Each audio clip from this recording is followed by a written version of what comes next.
Young Widow 26, and I have a new video for you. Today I'm going to be talking about holiday special events and how to get through them, basically. So first, I'm going to talk about holidays such as like Christmas and Thanksgiving, and basically share what I did and some other options of what you might want to do. So basically this year what I did for those holidays was kind of stay to myself. I saw friends and talked to people, but mostly I just wanted to be alone. I was kind of in a place where I felt I would be more upset being around people celebrating with their families, including my family, and that I would rather just be by myself because I didn't want to have to pretend, basically, and it really is exhausting to have to do that, I'm sure you know. And I figured that I was just going to be selfish, and I felt like the best thing for me was to do my own thing. And in a way, this is kind of bad, but almost not really observe the holidays so much. I mean, I still did, I still sent Christmas presents and cards. I didn't obviously do as much as I normally would just because, it was just really hard to do that. And everyone was pretty good about it. I think everyone understood. When it came to like New Year's Eve, I did go see some friends and I ended up going out to dinner, but that was about it. Nothing crazy. For our anniversary though, I did go to the cemetery, which is quite a drive from here, and took a card and some flowers and took some pictures and stuff.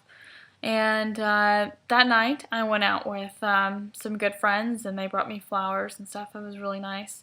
And then I went home, and it sucked. But I think that was the best thing I could do for the first year. Maybe next year I'll do a little bit more of a celebration thing, but that was pretty, let's see, 4 or 5 months out. So, I'm still only at 7.5 months. Well, almost 8 months, I guess. So, earlier than when I'm at. I'm still not that far out, obviously.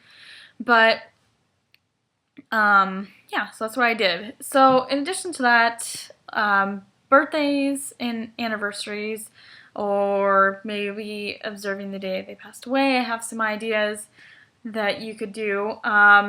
One that I think is pretty popular is like the balloon release, where people write on the balloons, like write a message to the person who passed away, and then you release the balloons. I've also seen people like write on note cards and attach that to like a string to the balloons and then do a balloon release. And I think you could probably like have some, either yourself or someone else make like a speech and then release them at a park or a beach or maybe just your backyard, whatever. And I think that's a cool idea, and I'd like to do that eventually. This year for his birthday, I ended up doing a really last minute thing because of circumstances.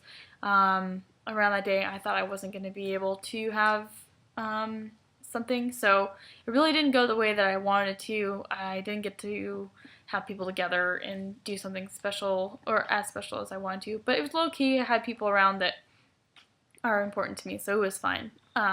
But I definitely would like to do something a little bit more next year. Some other cool ideas is like do a fundraising event. Like I've seen someone do a golf tournament. We did a skydiving jump with a lot of people. I've seen people do like rodeo things, just all kinds of different sports. Basically, runs, 5Ks, things like that, and then raise money and donate it to somewhere. I've also seen people, we did t-shirts, and I've seen a lot of people do that in addition to events or just to do them.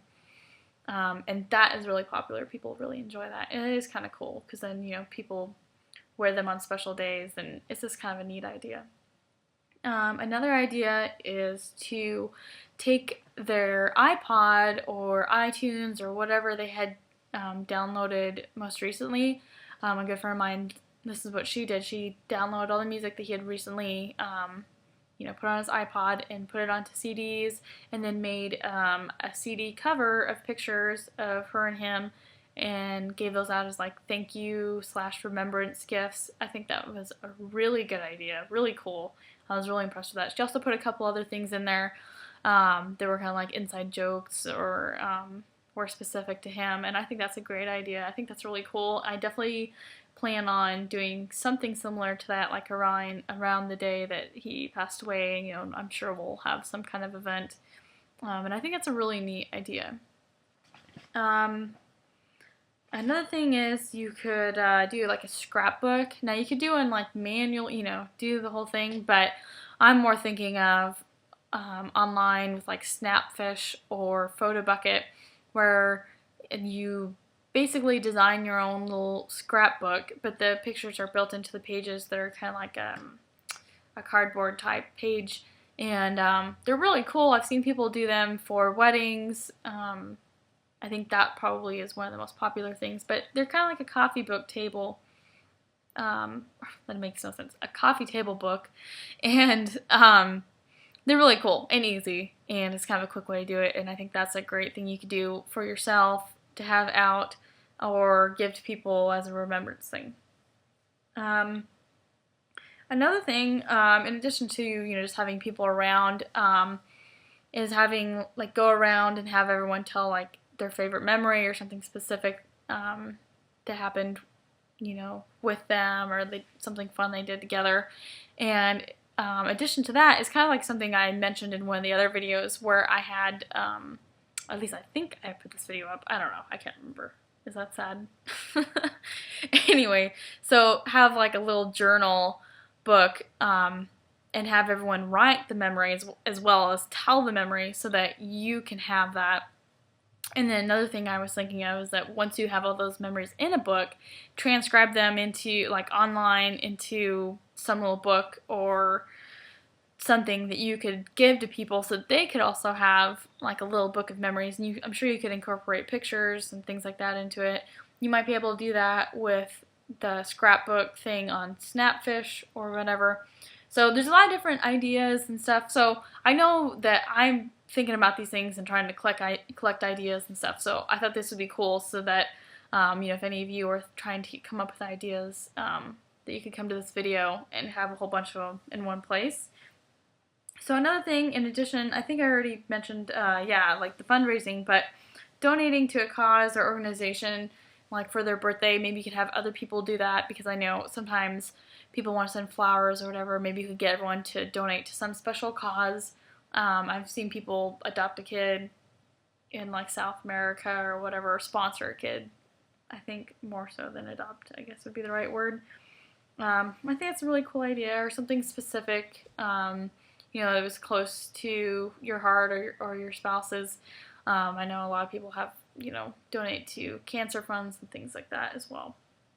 So, and you could also put a message in your local newspaper and like the announcement page in like a picture for whatever day it is that you want to, celebrate, or maybe just do one randomly if you feel like it's kind of a cool way. I mean, I know we have, Facebook and all these other ways of doing that, so I think the newspaper might be a little bit out of date now as a medium for that. So those are some good ideas, I think, that I like that I just wanted to share. So, alright, so let's talk about weddings to start with. I've only been to one. I've solicited some advice from other widows and widowers before I went, and a lot of people said skip the ceremony. Well, I did not. It was a Catholic wedding, and it was fine, but it definitely was tough, especially because the one wedding that I go to, of course, the priest like addresses widows and widowers specifically. I'm like, who does that at a wedding? I don't know.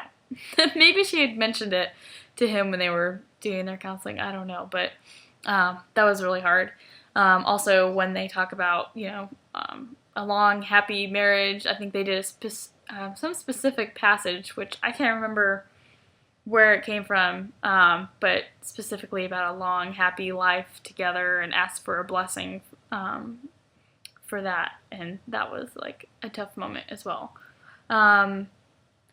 But I got through it, and I was really happy for them. They were really good friends, so it was difficult, but I was glad to be there to support them. So I think that's really important too. Like if it's someone that you're not so close to, skip the ceremony.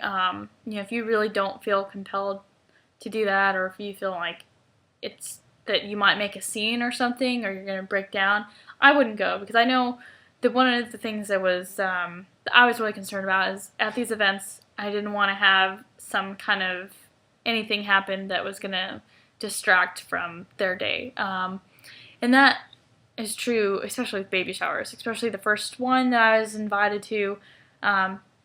I didn't go because I was not having a good day, and I just felt like it was not going to be good. So, as much as I wanted to be there, and I felt bad for not being there to support her, I just sent my gift with another friend, but I was like, I know she understands, but I think in the long run it was better that that I not have a little breakdown at her baby shower. So definitely kind of gauge yourself, but at the same time, don't be afraid to try to go, unless you're having a really, really bad day.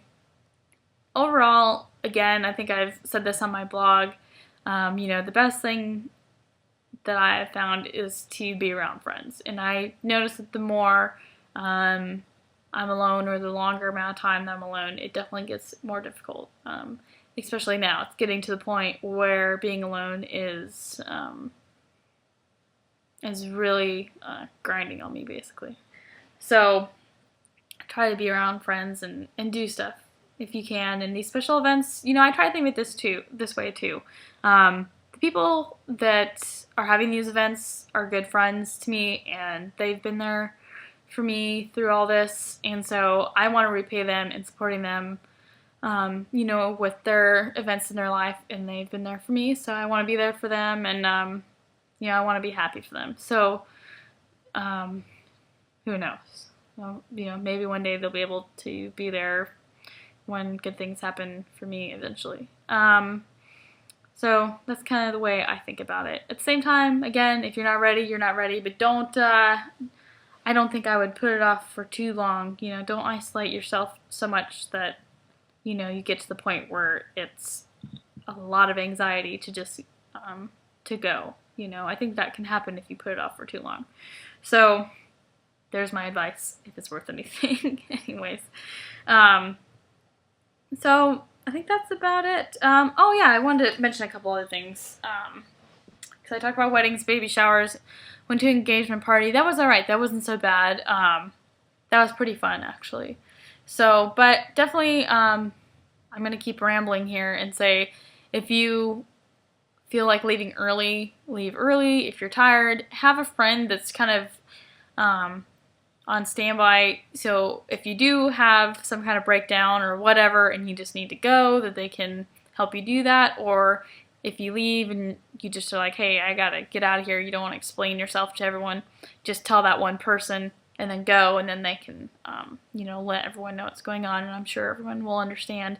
And I think that's a really good way to not make a scene or, distract from whatever event you're at.